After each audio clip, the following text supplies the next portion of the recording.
Derek on the road to 100. Remember this? For the biggest racing town in the U.S., this wasn't much of a hot spot for the world's race fans. But over the past year or so, Main Street in Speedway has changed dramatically. RTV6's Chris Prophet is live there now with those changes ahead of the biggest race in Indy 500 history, which will surely get race fans pumped for the greatest spectacle in racing. Chris?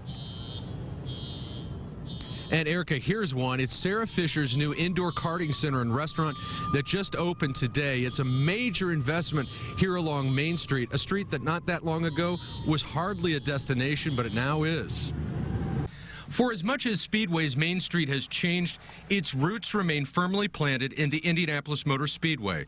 Millions of dollars have been invested here, and some of racing's most famous names have bought into it. Main Street was very barren at one point in time. Former IndyCar driver and team owner Sarah Fisher has sunk a ransom into Main Street with the Friday opening of her Speedway indoor karting center and adjacent restaurant, a state-of-the-art indoor track with an oval and 14-turn two-level road course. A $5 million business that followed her team's race shop, also on Main Street. Her former team co-owner was also sold. I showed him some areas in Indianapolis, and then I said, Wink, I've got this really cool redevelopment part of town that you might be interested in. I showed him Main Street, and he said, oh my God, that's where we got to be. According to Speedway's Chamber of Commerce, over $15 million has been invested in Main Street over the last 3 years.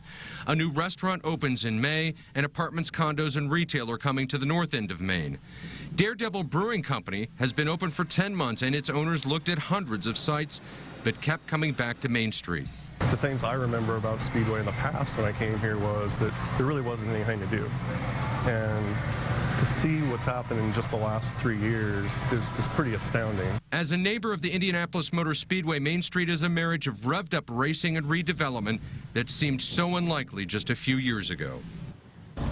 And Fisher and other business owners here say they'd like the next phase of redevelopment to include a retail component, but so far it seems that Main Street is selling itself. Reporting live in Speedway, Chris Prophet, RTV6.